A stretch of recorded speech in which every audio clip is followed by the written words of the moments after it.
and welcome to Rise. I am so happy for you guys because today we have a special guest that will talk about something really, really important. And his name is Ivan Hirsch. And he's a MD, a world-renowned fatigue expert, and is the founder and CEO of the International Center for Fatigue. Through his best-selling book, podcast, and international online programs, he had helped thousands of people around the world optimize their energy naturally, and is on a mission to help 1 million more. He has been featured on television, podcasts, and summits. And when he's not at the office, you can find him singing musicals, dancing, and playing basketball with his family. Welcome, welcome, welcome. Thank you so much for having me on, Nunaisi. Oh, it's such a pleasure. You are the expert when it comes to fatigue. And I, first of all, really find that connection between fatigue and trauma, which I want to dive into as we talk today. And of course, you're going to leave us with some information of how to overcome it. And wow, I mean, so many people are suffering from fatigue, and they don't have to be there, right? Right.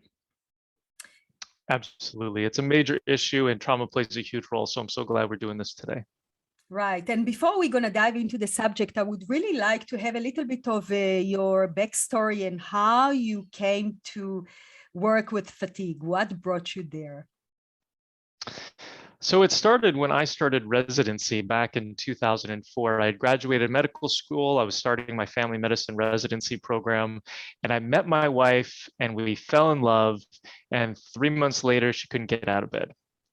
And so she was really,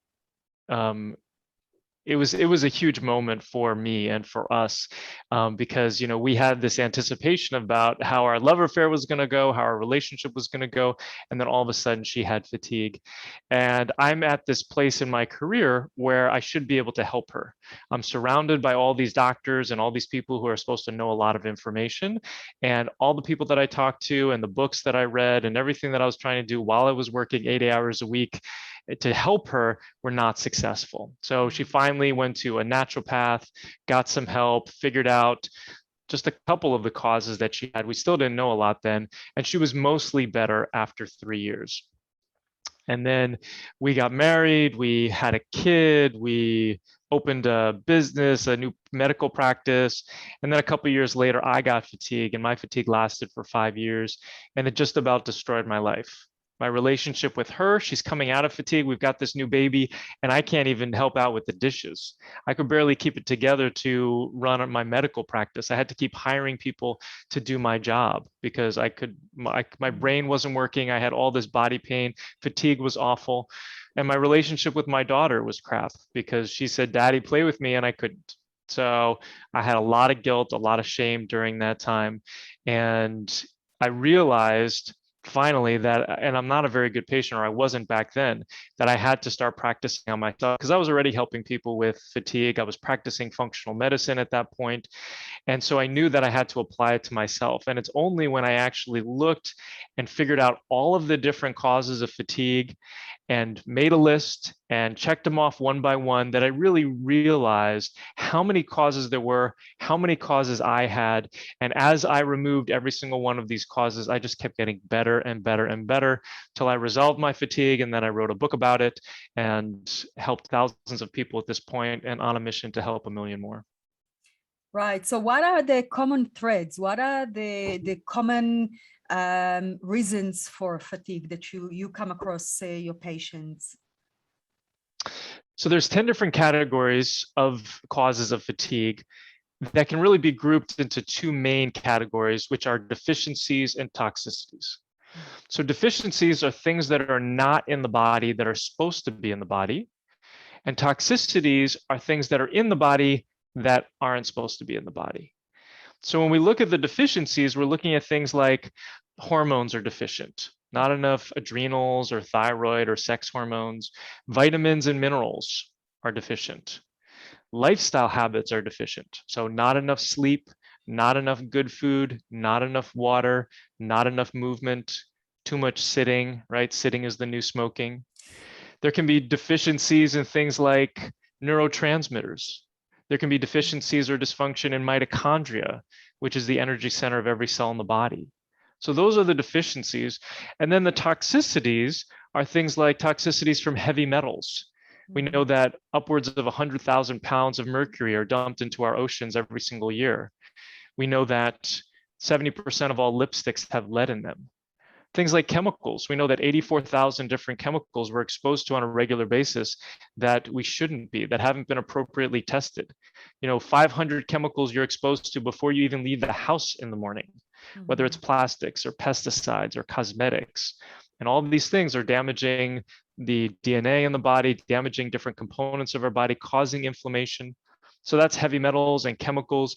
Then there's molds. About half of the buildings in first world countries have water damage, and most of those have mold. Incredibly insidious, and people aren't paying enough attention to it. And then there's infections, things like Lyme disease and other infections. The CDC a couple of years ago used to say that there were 60,000 or 30,000 new cases per year. Now the case this year is 476,000 new cases per year of Lyme disease. And that doesn't include a number of these other infections like Babesia and Bartonella and Epstein-Barr virus and a number of these other things that I see time and time again in people. And then there's things like negative emotional patterns, which come from trauma or come from ACEs, right? Adverse childhood events, or I call them adverse life events, where anything along the path of life, if you have an event that you perceive as negative, it ends up putting a stressful burden on the body, changes the way that you see the world, and contributes to the inflammation and allows some of these toxicities to take a greater hold on your body. And then there's also things like allergies, so to foods or to inhalants, and things like electromagnetic fields that are coming at us, all these invisible wavelengths and frequencies that we're being exposed to on a regular basis. So that's a lot of information, but big picture is deficiencies and toxicities. Yeah, that makes sense. I mean, unfortunately, that is the truth, right? We are living in a very toxic environment when it comes to our food and pesticides and you name it. And the air is not so clean with all the cars and pollution, and I mean the list goes on and on, right? So on the actionable positive kind of a way to go about it, what can one do? So the first place you always start is looking at the lifestyle habits. So are you consuming enough water? You should be consuming half of your body weight in ounces for the most part, if you're looking at pounds. So, if I weigh 165 pounds, I should be consuming around 80 something ounces per day. So that's 2.5 liters or so, almost 3 liters. For those who have fatigue, they actually should be consuming more along the lines of 3 liters per day. And then other lifestyle habit things, you want to make sure that people are getting good enough sleep. Now, a lot of the causes of sleep issues are also the same causes of fatigue issues, because you can prioritize sleep and you can put yourself in bed at 9:30 or 10 o'clock every single night, hoping to get your 7 to 9 hours per night that you really need. And maybe your sleep quality isn't good because you have some of these deficiencies or you have some of these toxicities, which can really play a role in sleep. But making sure that you're prioritizing it, you're paying attention, and you're doing your best to, after dinner, everything that you're thinking about has to do with sleep. Making sure you're not looking at screens for too long, shutting off screens, making sure you've got making sure you've got blue light blockers on any of the screens that you're looking at, to definitely at least an hour before bedtime. Making sure that you're not having really tense discussions after dinner before you get ready for bed. So you want to make sure that it's this smooth process, relaxing process leading toward bedtime.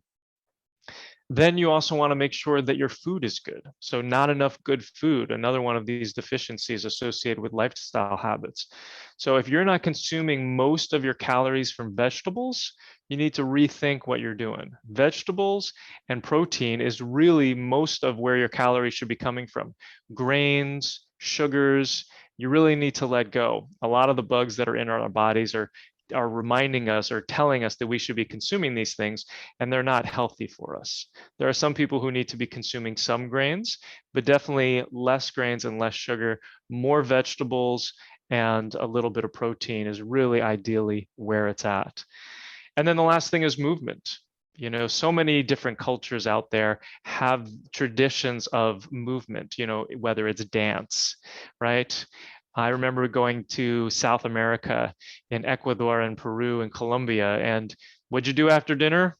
You went dancing, right? Either in your home or outside. It's not the kind of thing that we have in a lot of the Western world. And so unfortunately, a lot of us are getting sick from lack of movement. So we want to make sure that we're moving as much as we can.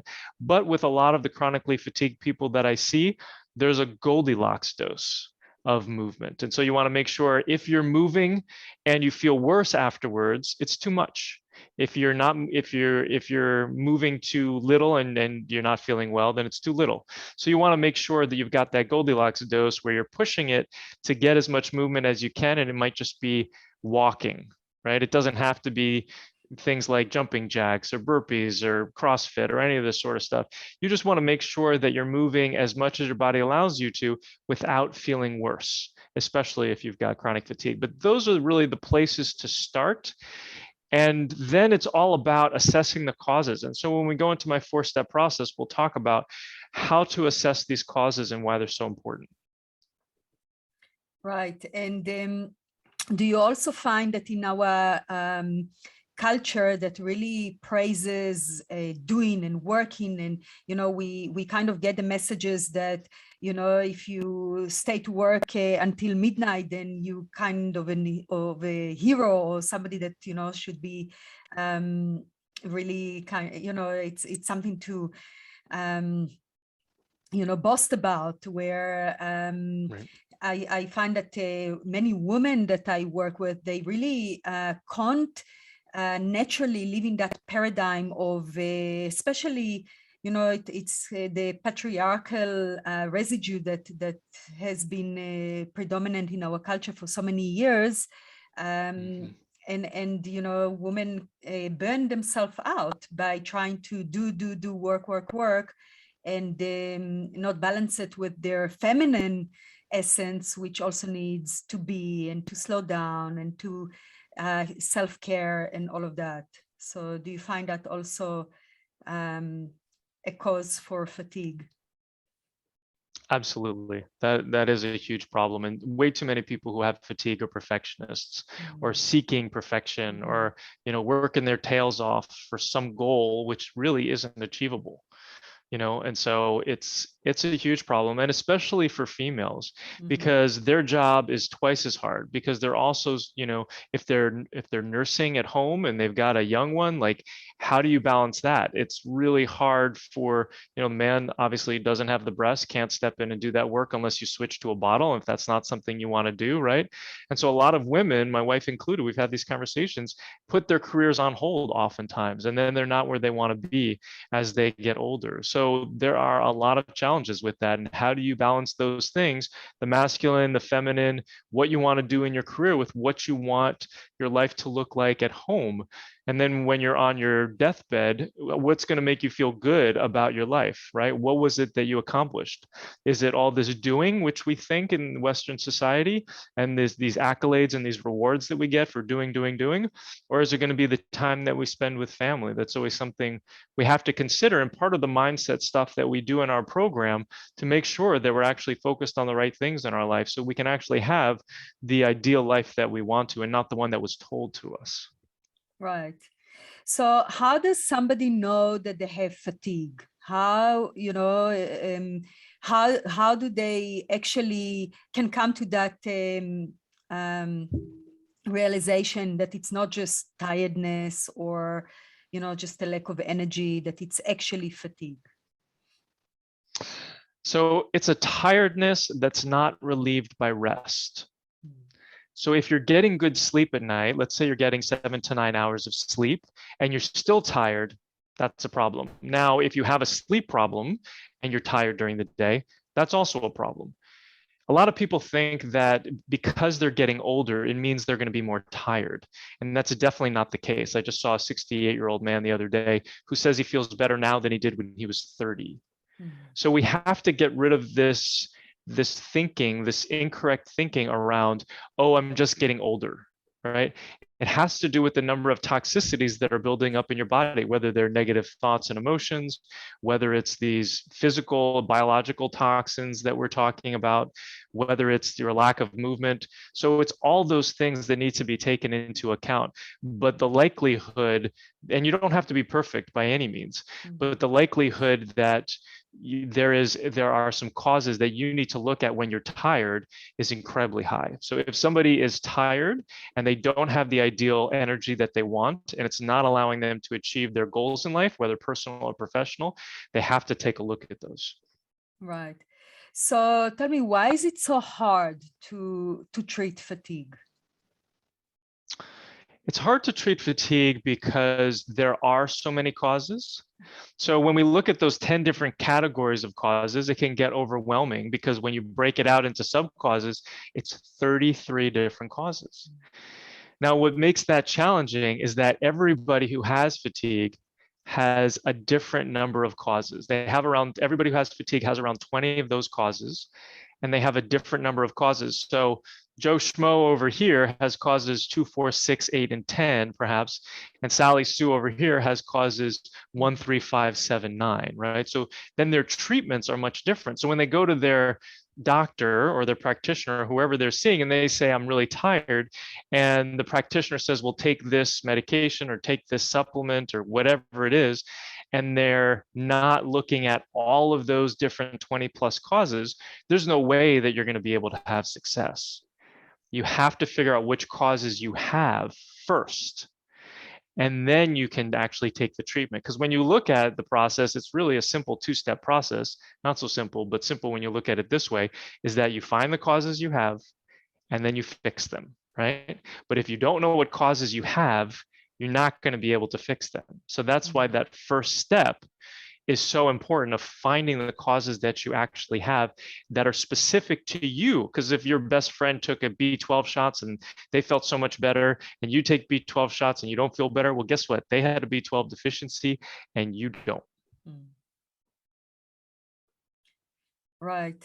So yeah, so it's basically working with a practitioner that can run all these tests and really dig into the causes, right? To start and bringing the body back into balance and homeostasis, right?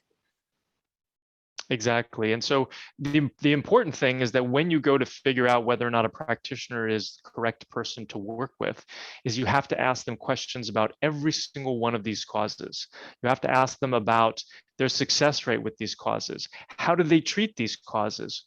What is their understanding of these causes? Because most practitioners, if you're looking at a conventional practitioner, they're going to look at thyroid, look at some liver enzymes for hepatitis, maybe some heart or lung stuff, and that's about it. Maybe they're going to look at Epstein-Barr virus for mononucleosis. If you look for a natural practitioner or an integrated practitioner or a functional medicine doc, one of those people, they're going to be much better, and they're going to look a lot at the deficiencies. So replacing those deficiencies, and that might get you part of the way. But it's really these toxicities that oftentimes a lot of these practitioners, even the best ones around, are not looking at. Maybe they might be looking at heavy metals, but sometimes they're not looking at chemicals. And a lot of practitioners do not want to touch mold. They don't want to touch Lyme or other infections. They're not looking at negative emotional patterns. So you have to make sure that they are comfortable with treating all of these things. Otherwise, you're not going to be successful. You may get your energy up a little bit. Let's say your energy is a 4 out of 10, 10's ideal energy. Maybe you'll get up to a 5 out of 10. But if you really want to get your life back and really want to succeed in everything that you're doing in life, and you want to throw off the monkey of fatigue from off your back, you have to make sure that you're addressing all of these causes. Right. And I'm sure that many people are compromising for their energy levels without even maybe being aware of it, right? Kind of living comfortably with a 7 out of 10 and not knowing that, you know, what 8, 9, and 10 out of 10 feels like, right? Absolutely. And sometimes they're also compromising or they're compensating by Mhm. taking caffeine, right? So, humans in this world live on caffeine for the most part, whether it's tea or coffee. And a lot of that is that pick me up that they need because they're already put into a chronically fatigued state and they just don't realize it, even if it's just a little bit. But they notice it when they don't have their caffeine, right? All of a sudden their reality might be more like a 5, and then it starts to get scary because then you get concerned about, am I going to be able to function at work? Am I going to be able to function at home? Am I going to be able to take care of my family? So it becomes much more urgent to fix this problem, and you can't just slap a band-aid on it like caffeine, because that's only going to last for so long before it burns out your adrenals and other hormones, and caffeine no longer works, and then you're in a worse place. So as soon as people start noticing, they have to pay attention. If the body's crying out for help, right, we have to start paying attention. Right. The body is talking to us, and it's just about understanding that language, right? So, Mhm. yeah, if we're feeling tired, then something is out of balance and needs our attention, and better sooner than later, right? Before it escalates and becomes like a snowball. Absolutely. And so much of this brings it back to mindfulness. A lot of the trauma work that you're talking about as well with people who are on this event are also talking about mindfulness and paying attention to how we feel. What are the emotions that we're feeling? Where do we feel them in our bodies, right? Getting to be better stewards and better scientists around us, our bodies, who we are, ends up helping us heal. Right. And how would somebody know if they have an underlying infection? So there's a lot of different infections that can cause some pretty interesting symptoms. So I'm going to give some examples here around what those would be. So for example, there's an infection called Bartonella, oftentimes comes from a domestic animal licking you in the face. A lot of us have it. Hmm? A lot of us get it from our moms through the placenta. I mean, so you can get it from mosquitoes. But this Bartonella, also known as cat scratch fever, if you get it acutely, will cause some very interesting symptoms. So sometimes people will have pain on the bottom of the feet, usually misdiagnosed as plantar fasciitis. They can have muscle cramps, usually in the calves, usually happening at night. They can have sleep problems, body pain, some anxiety, some depression, and oftentimes they can also have some rashes which look like they've been scratched or stretch marks. And so and then thyroid is a big component as well of somebody who's got Bartonella. So those are just some of the symptoms of Bartonella. Babesia, oftentimes people will have spontaneous sweating either during the day or at night. They're usually the hottest person in the room. They always say, can you turn up the air conditioning, right? They're outside shoveling snow in short sleeves. And they oftentimes have awful sleep and anxiety to the point of panic attacks, unfortunately, and depression to the point of suicidal thoughts. And once you address them, and when you address the infection, so much of this stuff gets better. But those are just some examples of like a conglomeration of symptoms. You don't have to have all those symptoms. You can have a couple of them. With babesia, if you sweat a lot, you're the hottest person in the room, you've got awful sleep, it's very possible. Or if you've got really awful anxiety and panic attacks that haven't been fixed, you have to remember conventional medications may help if you're taking Xanax or something else, but those are band-aids. And those are consequences of what a number of these toxicities and deficiencies actually are doing in the body that end up causing these symptoms. So you always have to keep infections in mind whenever you're looking at things like chronic fatigue, autoimmune disease, because they get into the body, they trigger the immune system to cause inflammation. And based off where they are in the body, they will cause different symptoms. Right. I mean, listening to you speak, I almost feel like all of us have, most of the fundamental causes, right? Because we all exposed to pollution and toxicity, Right. and we probably all have some form of deficiency because of the state of our soil and just how we grow our food and all the genetically modified and all the um, fast food and everything that our modern society has developed. And it's almost like not if, but almost when do we actually Right. feel that we need to start doing something about it, right? You're absolutely right. You hit the nail on the head. As we go through life, we end up getting more of these toxicities. We end up getting more of these deficiencies. And people can usually tell you, I've had fatigue this long, or I've had this problem for this long. And that was the moment when the straw broke the camel's back, right? Right. Because you can be, I grew up eating gluten and dairy, lots of tuna fish, so I was full of mercury. I was chronically constipated. I pooped like once a week for the first 20 years of my life until I figured out that that wasn't normal. And so I wasn't able to get rid of a lot of my toxicities, pesticides, herbicides. Then I lived in a moldy house. I'm still fine. I grew up in New Jersey. I was bitten by ticks. I'm still fine up until a point where I get another infection, and then all of a sudden, boom, I get chronic fatigue, right? So the body is able to compensate until it's not.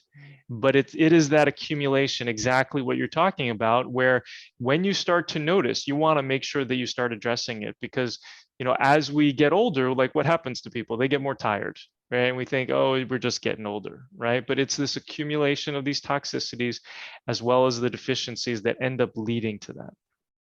Right. I know that for myself, I've been doing detoxes at least biannually, if not 3 or 4 times a year, where the intention behind it is really that to clear, to stop digestion for a while, so the body can attend to fix infections and to really rejuvenate and regenerate. And what are other kind of prevention methods or maintenance methods that one can start integrating in their life, not to reach that state where that's it, they can't go any longer. Mm-hmm. Yeah, it's a great point that you're making. So, doing the occasional fast can be helpful. And, it really depends on how healthy the individual is.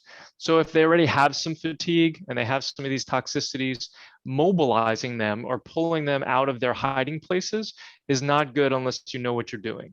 When we go through my 4-step process, step 3 is opening up the detoxification pathways before we go into step 4 and remove the toxicities.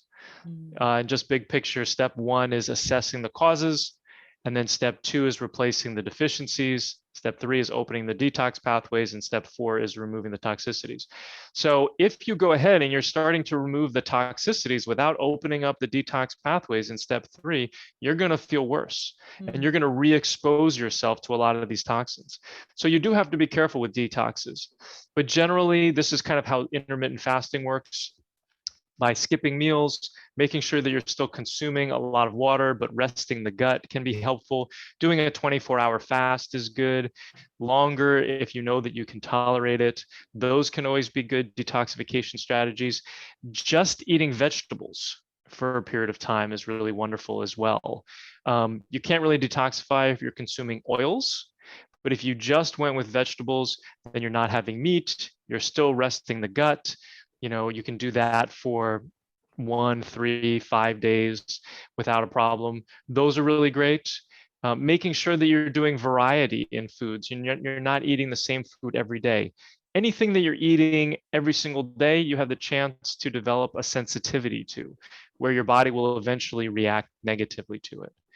So these are just some other strategies that you can look at for, natural detoxification. You want to make sure that you've got filters wherever you can put them. So a water filter, I've got a whole house water filter, only $300. I like the company Aquasana. It's like, well, maybe it's more, $500 now.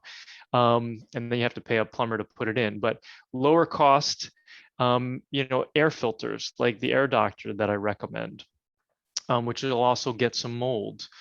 So you want to make sure that you're filtering as much as you can, your air, your water, your food. You want to make sure that you're as much organic as you possibly can. And if you can't afford all organic, that you get the Clean 15 and the Dirty Dozen list from the Environmental Working Group at ewg.org. And you make sure that the Dirty Dozen, you get those as much organic as possible. But the Clean 15, you can get those non-organic and they're more likely to be clean. So those are just some tips about trying to keep your environment as clean as possible. And then it's really baby steps where you're going to look at, okay, what are the toxicities that I have in my home? What am I washing my clothes in? What am I washing my dishes in? How do I go more natural? And you just want to do this really baby steps, right? Maybe you make a plan with your family, like this month, I'm going to look at the toxicities that we have in this part of our lives. This month, I'm going to look at my cosmetics, and I'm going to go on ewg.org/skin deep, SKINDEEP, where you can look at what is actually in your cosmetics, what are the toxicities there, because that's a huge source of toxicity. So you just have to go through and figure out where these toxicities are that you're being exposed to, because the first step is avoidance. You got to get it out of your life, and then the second step is getting it out of your body, no matter what it is. Right, and start reading labels, right, when shopping, and what is in there, and many things are really hidden and not very transparent. And my kind of rule of thumb is, if there is a long list, it's a problem, right? Especially all the And if you E's. can't pronounce it. And if you can't pronounce them, that's right. Yeah. Yeah, that's brilliant. That's such an important one. And a lot of people are like, they're concerned because they don't know how to read labels, and they're not sure what they're supposed to be doing. But your advice is definitely good. You want to make sure that the list is short. If you can't, if what's on the label hasn't fallen off a tree or a bush, then it's very likely that it's not the best thing for you. Right. And from your experience, I mean, people that really in that state where they have fatigue, and they don't have motivation for life, they don't have maybe that inner fire, right, to ignite their chi, their energy, they can really go a downhill, right? It's like a spiral that takes them down, and can cause depression, can cause suicidal thoughts, can cause feelings of isolation. And I mean, there's such a huge impact that one can have on their life, and not really knowing where it's coming from, and kind of feeling very alone in that process, right? Yeah, it feels so good just to have answers, just to learn what are the causes that you actually have. And what you're talking about is so important. This is why mindset and mindfulness is such an important component of our process. Is you have to be, in order to heal, you have to be swimming in as much gratitude as possible. You have to have a vision for your life, your personal life, your professional life, your health, right? You have to take a look at some of the limiting beliefs that you're having, flip them on their head, and make them into empowering beliefs. There's not enough time, there's not enough money, I'm never going to get better, right? You have to switch these things into places of, there's always enough time, there's always enough money, I'm going to get better soon, quick, like it's going to happen for me. And making sure that the questions that we're asking ourselves on a regular basis are actually empowering questions. Most of the time people have one question that they ask themselves on a regular basis that isn't supportive. Like, why is this happening to me? And instead, we need to ask ourselves, what is the one thing that I can do today to move my health in a positive direction? Right? As humans, we overestimate the amount that we can get done in a day, and we underestimate the amount that we can get done in a year, which basically means that if we make a baby step every single day, we are going to be successful. You don't have to solve all of your problems in a day. It's just baby steps. right? So the journey of 1,000 miles begins with a single step, right? And before you know it, you are where you want to be, but you have to take that step. And sometimes there's risk with that step, but you have to take that step and you have to put yourself out there and you have to commit to yourself and you have to prioritize yourself in order to be successful. I love what you said, and I want to really dive even deeper into that because, first of all, that link between your mind and mindset and your physical health. And I even want to dare to say that our mind is so powerful that just the mind can overcome, our body can be resilient as well. I mean, what we've been through through what we do into the planet, and we still alive and living. This is already a miracle. So I kind of feel that our body, sure, it needs the foundation and it needs, as you said, the water and the food and everything, but even more so the mindset that is so powerful and can almost take the physical body, although they hand in hand. I don't want to underestimate our physical state, but the mind is so powerful that it can really help us soar in such a profound way. And yeah, I really like that you mentioned that as well, because this is really important that we actually take that responsibility to prioritize ourselves, to actually make that decision that we are worth enough to start walking that journey, and even if it's really one little step at a time. And what I like to even say, even if you do just one little pivot of 1 degree, you're already heading towards a different direction. You already changed the trajectory of your life. So it's really about doing those just a little over your comfort zone each time, so you can progress in the direction that really empowers you and supports your growth, right?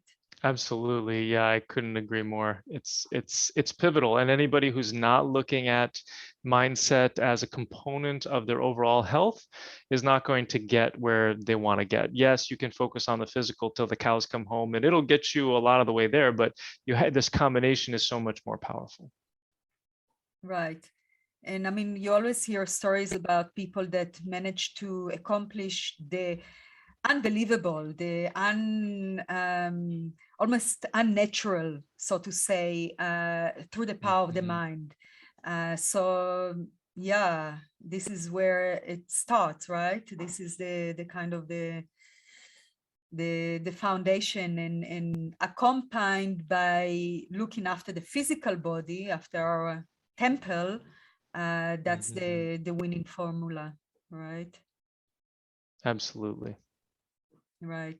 And is there anything that you do in your practice that is directly connected to overcoming past, say, childhood wounds or trauma, or any of that maybe you can talk about? We do. So we have several coaches in our program.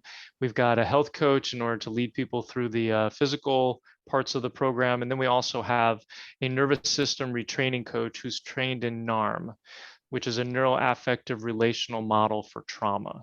It's a mindfulness-based approach. And so she offers group programs in our program, or group components in our program, as well as one-on-ones with people going through. So yeah, it's such an important part of all this. So we wanted to make sure that we included that. My wife is trained in this component, this NARM, N-A-R-M, neuroaffective relational model for trauma. So I became familiar with it, and consequently we hired somebody who could provide this to the people going through our program.